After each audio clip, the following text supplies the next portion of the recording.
this next problem, same directions. They actually want us to end up sketching the graph. However, we have a lot of information that they've asked us to find. So let's start with the first thing they asked us to find. They asked us to find the intercepts. So let's go for the x-intercept first. How do you find the x-intercept? Let y equal 0. So when you do that, we have 0 equals 3x minus 1 over x, right?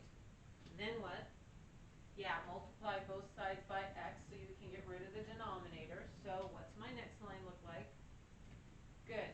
0 equals 3x minus 1. Move the 1 over, divide by 3, which means x is 1/3. Yes? Which means I do have an x-intercept here.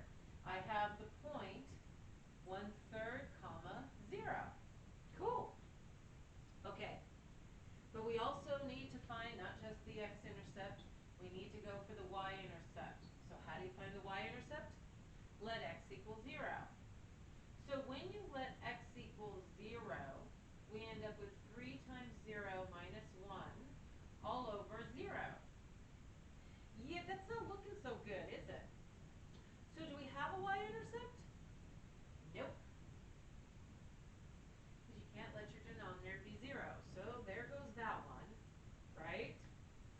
Okay, so after the intercepts, what do we find next? Good, the asymptotes. Which one's first? Vertical, because that's the most important of them all. And how do you find the vertical asymptote? Set the denominator equal to 0. And that looks like all there is to that one, right? Because the denominator is just x. So my vertical asymptote is x equals 0. All right, after the vertical, horizontal. How do we find the horizontal asymptote? Good. We basically reduce the function to the first term, or the lead term in the numerator and denominator, and reduce it. So in this case, it's just 3. And yes, very good, you have to take the limit as x goes to infinity of 3, which is just 3. Because the limit of a constant is itself, isn't it? Which means my horizontal asymptote is y equals 3. Excellent. Now what? Oblique. What about the oblique? Yeah, we don't have an oblique asymptote. Why? Because we had a horizontal asymptote. Remember, the only way you get an oblique is if the limit on the horizontal goes to infinity. Good job. Excellent. All right. We're on a roll. Now what? Good. Now it's time to find relative extrema, correct? But to find the relative extrema, yeah, we need the critical value. So, relative extrema, but we need to find the critical value. And how do you find the critical value? First derivative. So, lovely, we have a quotient. So you have to remember how to take the derivative of a quotient, don't you? All right, so pause the video, you go work it out, and come on back and let's see if the two of us agree. Get it? Okay, here we go. I take the derivative of the numerator, multiplied by the denominator, and then I subtract. And then I take the numerator and multiply by the derivative of the denominator over the denominator squared. And if you need a refresher on how to find the derivative of a quotient, then go back and look at a previous lecture. Okay, so this looks like 3x minus 3x plus 1 over x squared. So it looks like my first derivative is 1 over x squared. Got it. And how do I find the critical? Yeah, I have to set the first derivative to 0. And how do you solve this? Good. Multiply both sides by the x squared because we'd rather not have a denominator. And I end up with 0 equals 1. Just lovely. Well, I think we've seen that before, haven't we? So, we have to figure out then the potential critical value. And that is what would blow this function up and make this not exist. 0. So my potential critical value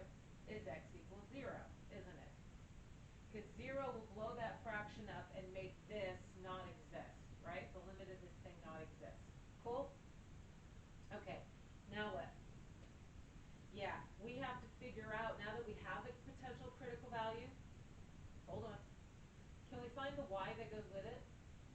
No, because if we plug it in, the denominator blows up, so you can't find a critical value point. And then what? Yeah, we have to graph it, find where it's increasing and decreasing, and determine if I actually have a relative extrema. So, let's graph this thing. We have 0 as our critical value, and the choices are what to pick. I don't know, I'm going to pick a positive one and a negative one because those look like easy numbers. And what do you do with the positive one and negative one? Good, you plug it into the first derivative. So let's see what what happens there. Plug in the negative 1 to the first derivative. Tell me what you get. Good, 1, which means since that number is greater than 0, this is increasing, isn't it? From negative infinity to 0. Excellent. And on this side, first derivative evaluated at positive 1, I get 1 again. Increasing, since this answer is greater than 0, which means it increases from 0 to infinity. What about a relative extrema? Yeah, since they're both increasing, that means there's no relative extrema, is there? Because remember, to have a relative extrema, one side has to increase and the other side has to decrease. I don't care which one goes first, but I don't have that here. They're both increasing, right? Okay, so let me ask you something. Are we done with the first derivative stuff? Critical value, check. Critical value point, well, couldn't find one, but still check. Found where it increased and decreased, check. Relative extrema, check. Found all three things, right, that I could find for my first derivative. And now we're going to move on to the second derivative. So what's the second derivative going to help us find? Good, the point of inflection and where concave's up or down. So again, I'm out of workspace. Stay tuned. Okay, so now what do we still have to find? Good, points of inflection and concavity. All right, so to find the points of inflection, what do we do? Take the second derivative. So I prefer, in this case, since this is actually quite easy, I'm going to take this first derivative, I'm going to rewrite it without the fraction. Because this one will be easy to take the second derivative and rewrite it so that it looks like negative 2 over x to the third. Great, found the second derivative, but how do I actually find the point of inflection? Yeah, I take this and set it equal to 0, don't I? So when I do that, yeah, we've seen this before. You have to multiply both sides by x to the third, don't you? Which means we end up with 0 equals negative 2, right? And then, yeah, which means the potential, right? The potential point of inflection, actually the potential x value is going to be what? Yeah, it's going to be 0 because that's going to make the original function undefined and make my second derivative not exist when I go for the limit of it, right? Okay. So, now, answer me this. Can I actually find a point of inflection? Yeah, you're right, I can't, because if I take this and plug it into the original function, it blows it up, doesn't it? Because remember, the domain for this original function is x cannot equal 0. So is there a point of inflection? Right.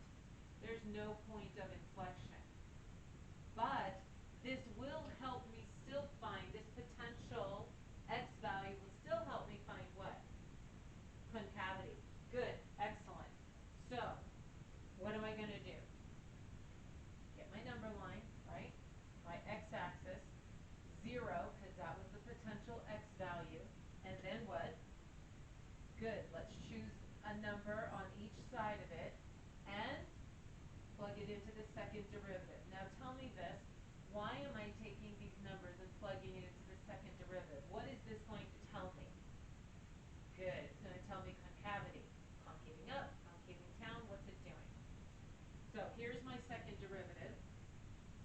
take the -1, plug it in. Tell me what you get. Good. 2. I got the same thing. So which way does it concave? Yeah, it concaves up, right? So from -infinity to 0, it concaves up. Take the 1, plug it in. What do you get? -2, which means, good, it concaves down. Bloop. From 0 to +infinity. With me? Yeah, remember, the answer being positive means it faces in the positive direction. The answer being negative means it faces in the negative direction, if that's a way to help you remember which way does it cave, so to speak. Cool? Okay. Stay tuned for the conclusion. And what's the conclusion? Okay, time for the conclusion. We need to graph it. So here's all the information we found. This is our function. X-intercept, 1/3 0. Y-intercept, none. Vertical asymptote is x equals 0, which is also the y-axis, right? Because the y-axis cuts the x-axis at 0. Horizontal asymptote is y equals 3. No obliques, no critical, no relative extrema, no points of inflection. And now we're going to deal with increasing, right, and concavity. So here's the deal. Since our critical value was potentially a 0, I am going to look, I'm going to give myself a couple of points to work with, like I did the last problem. I'm going to give myself a couple of points to work with so I can figure out where the graph is with respect to this horizontal asymptote. Is it above it or is it below it? Where is it above? Where is it below? I know where it's increasing and decreasing, the intervals. I just don't know where the actual graph's going to be. So, if I choose a +1 and plug that in here, what do we end up with? Yeah, you end up with 2, don't you? Because 3 times 1 is 3. 3 minus 1, 2. 2 divided by 1, 1. So, since this is y equals 3, then my point 1, 2 would be right here, wouldn't it? Okay. If I plug in -1, what do you get? Yeah, +4, don't you? So that's going to be above it, isn't it? Right? Okay. Now, here's the deal. On -infinity to 0, it's increasing. So I know it's going up. But not only is it increasing, it is concaving up from -infinity to 0. Right? So, again, got to get stuff out of my hands. Concaving up and increasing. So, passing through here and going that, whoops, oh my goodness gracious, what did I do? And see, this is why, and I didn't do it here, and so it threw me off. Like, what are you talking about? You know, my vertical asymptote is the most important asymptote because it comes from the denominator, and the denominator is never allowed to be a 0, is it? So me personally, I always make my vertical asymptote red or pink or whatever. So in this case, I know it's supposed to concave up and increase, but it can't cross the vertical asymptote, so it's doing this number. It's not crossing that x equals 0 line. Got it? Okay. See, that's why it's important to do that. Now, from 0 to infinity, I know my graph's going to be down here because I found the point. It is still increasing, but now it's concaving down. But notice in this area, right, I have an x-intercept. So it's got to cut through the x-intercept and that point I found and go something like that. Good? Okay. Once you have this information, it's actually quite easy to graph it. I just needed a couple of points so I could figure out if this section was going to be above or below and if this section was going to be above or below. Now, let me make a comment here. The vertical asymptote never crossed. The horizontal asymptote can be crossed. So just an FYI on that. It's not as important because it doesn't come from the denominator. I can't blow up the denominator, so I can never let my graph cross the vertical asymptote. Because if it crosses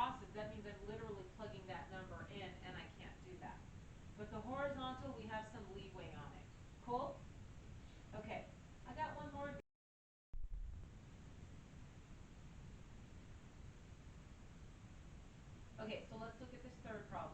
Same directions. We need to eventually sketch it, but I have a whole lot of information to find first. So, one thing I don't like about this function is that the first term is technically not written as a fraction, but the second term is. So I would like to get this as one fraction, because it'll be easier to work with in the long run. Which means you need a common denominator, which would be what? X. So this is x over 1. So what do I have to do to that first fraction? Yes, I need to multiply numerator and denominator by x. Agreed?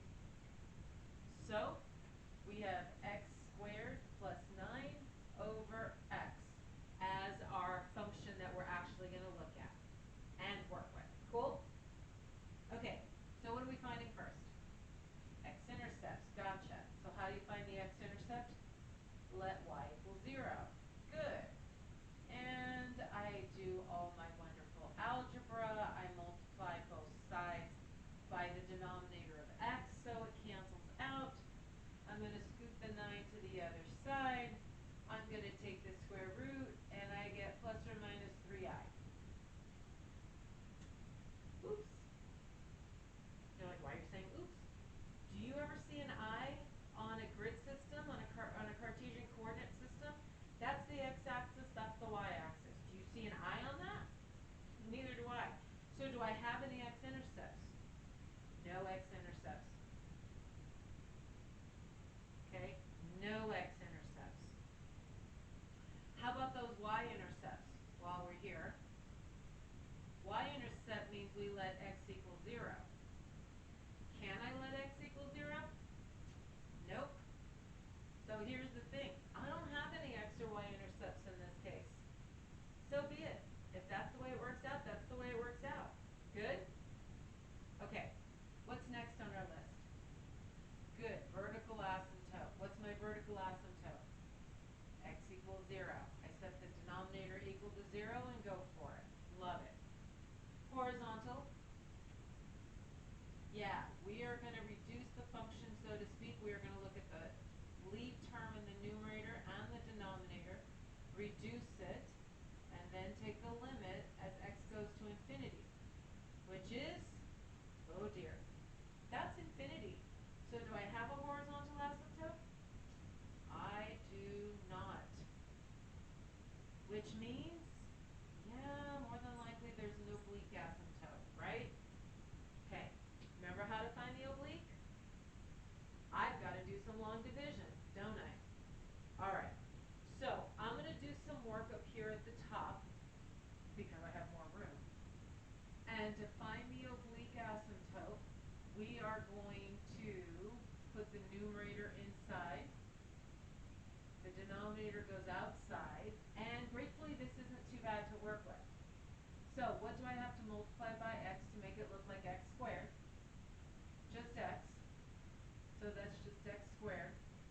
That cancels out, doesn't it, after we subtract. Bring down the 9. Can I go any further? Nope, because 9, and remember, this is technically, there's an x here, but it's to the power of 0. That x is smaller than that x. So that's it, isn't it? So what's my oblique asymptote? Y equals x. All right, fine. That wasn't too bad. We can handle that. Agreed? Okay, what's next? Ah, yes, the critical value, the first derivative, all that stuff. Right? All right. In other words, relative extrema. To find the relative extrema, what do I need? First derivative. So, we have a quotient. So, follow along. Pause, stop writing if you need to. Follow along, and then rewind the video so you can write notes down. What do I take the derivative first? The numerator. So the derivative of the numerator is 2x multiplied by the denominator, subtract. Then what? The numerator, which is x squared plus 9, multiplied by the derivative of the denominator, all over the denominator squared.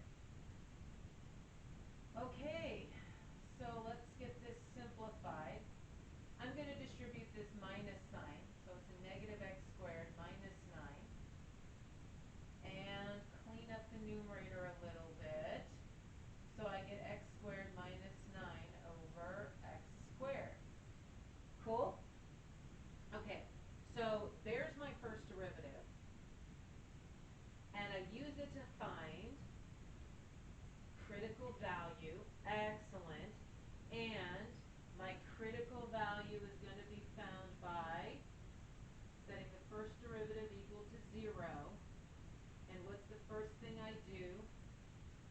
Multiply both sides by the x squared, so it cancels, and I'm left with 0 equals x squared minus 9. Then what? Yeah, factor to move the 9, I don't care. You get the same thing, right? Whether you factor it or do it this way, you're going to get x equals a 3 and x equals a negative 3, aren't you?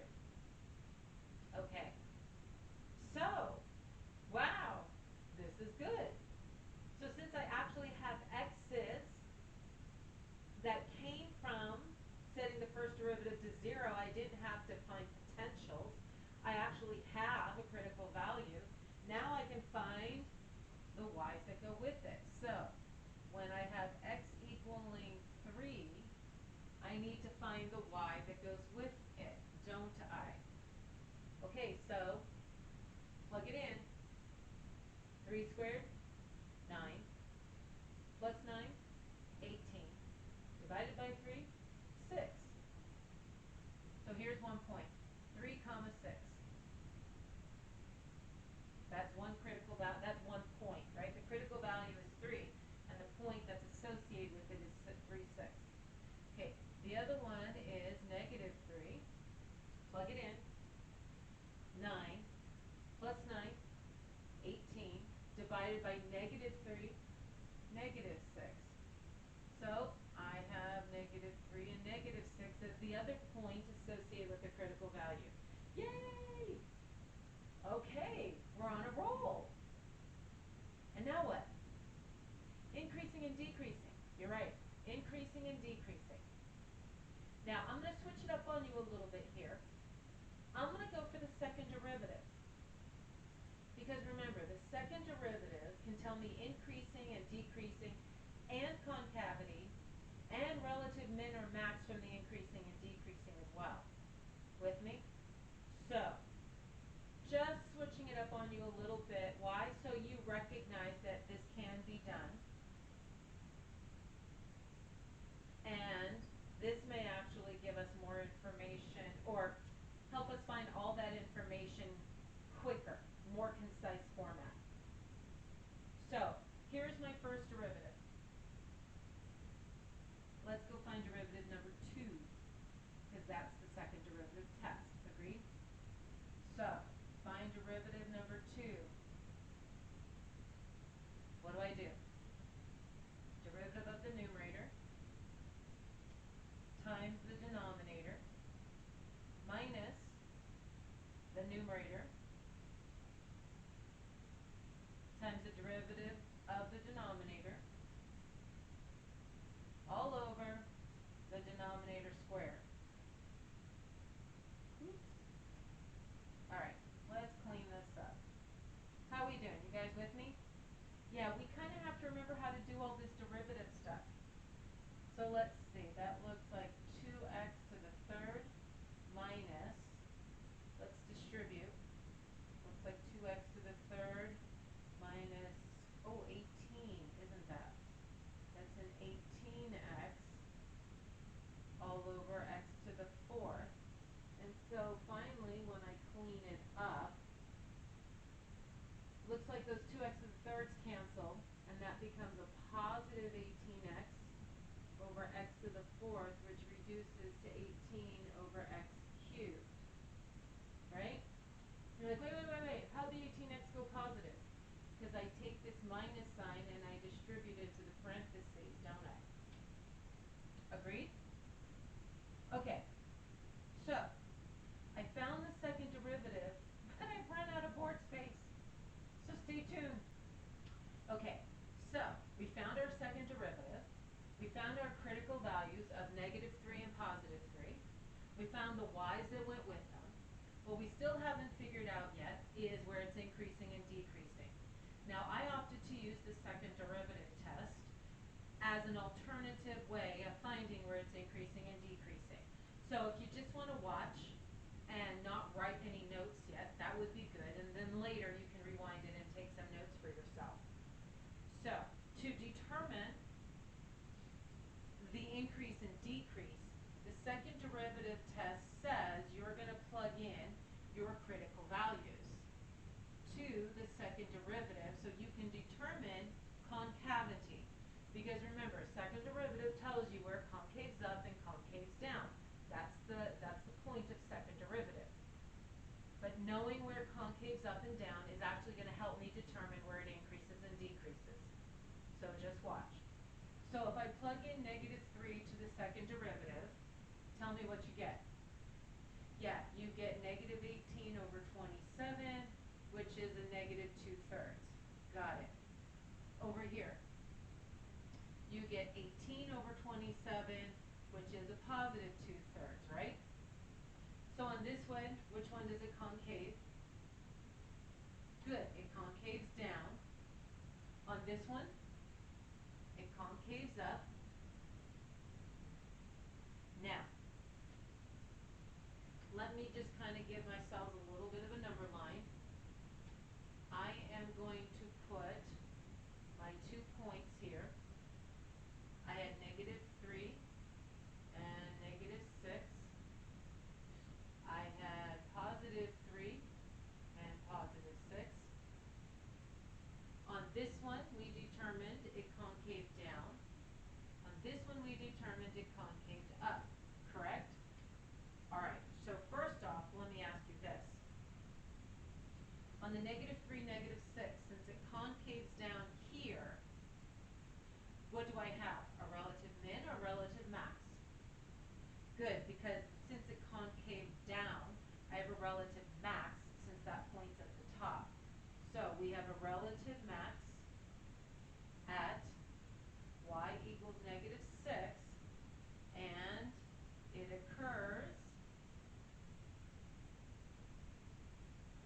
at x equals -3, correct? On this one, since it concaved up, what do I have? Yes, I have a relative min at y equals 6, and it occurs at x equals +3. Good. Excellent. So relative min and max taken care of just by knowing the concavity. Good? Okay. But I still need to figure out the increasing and decreasing. So, just watch. I'm going to look at the interval from -infinity to -3.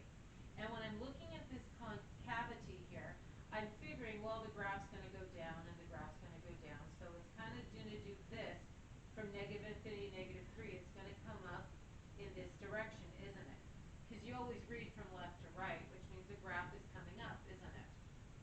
So I know that this graph is going to increase from -infinity to -3.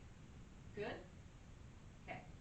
And then I'm going to take a look, and from -3 to +3, and at least this part of the graph at -3, it starts a decline, doesn't it? But I have to be careful because this part of the graph is also between -3 and +3. But remember, you read from left to right. So this graph has to be going down also to hit that point. So this part of the graph is decreasing, and this part of the graph is also decreasing. Gratefully. Because if they didn't both do the same thing, that means I did something wrong. So it is decreasing from -3 to +3. With me? Okay. And when we have this last part from 3 to infinity, and this graph is on it, and this graph is increasing. So one more increase from +3 to infinity. Good? Okay. So that second derivative test, it tells me concavity, but the concavity tells me if I have a relative min or max just by looking at it, and it also tells me where this thing is increasing and decreasing just by looking at the concavity. I don't have to plug any numbers in to figure it out. So far, so good? Okay. Now, two things I haven't found yet. I haven't found a point of inflection if there's any, and I actually have not determined the intervals that intervals on which the graph is actually concaving up or concaving down. I know what's happening at these points, I just don't know the actual intervals. So, next on our list, point of inflection. And that means you take your second derivative and you set it equal to 0, don't you? And you multiply both sides by this x to the third, and you see what happens as well as I do. You're like, okay, this looks familiar. It does look familiar. So the potential x value would have to be 0, right? But if I look at the original function, I can't use 0 because it's not part of the domain. It'll blow up the original function. So do I have a point of inflection? Nope. None. Cool? All right. Next thing, I need to determine the intervals where this graph is concaving, up or down.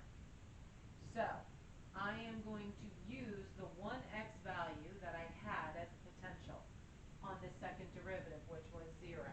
That was the potential. So I'm going to write that down. The potential was x equals 0. But we couldn't use it. But we're going to plug in on either side of it. I'm going to plug it into where, by the way? The second derivative, because the second derivative tells me where this thing concaves up and concaves down. So, plug in -1 to the second derivative. What do you get? -18. Plug in +1 to the second derivative. +18. So this -18, yeah, this is telling me from -infinity to 0, concave down, because that's a negative number. This one, yeah, from 0 to infinity, it concaves up, because that's a positive number. Cool? Okay, we're going to put it all together and come up with the graph. So, stay tuned for the conclusion. And now for the conclusion. Here's the function after we got the common denominator. No x or y intercepts. Vertical asymptote is x equals 0, also known as the y-axis. No horizontal. The oblique is y equals x. So if you plug in 1 for x, you get 1 for y. 2, 2, 3, 3, 0, 0, -1, -1, negative. You get the idea. That's this guy right here. I have a relative min happening at 3, 6, and a relative max happening at -3, -6, right? Let me start checking some stuff off here. No points of inflection. And it's supposed to concave down from -infinity to 0 and concave up from 0 to infinity. Okay, so let's check this out. At -3, -6, I'm supposed to have a relative max. And I already knew based upon the other work that it's supposed to concave down here, right? Well, this confirms that from -infinity to 0, this is supposed to concave down. And based upon the previous work, I knew this was a relative min and it concaved up. And so this tells me from 0 to infinity, it's supposed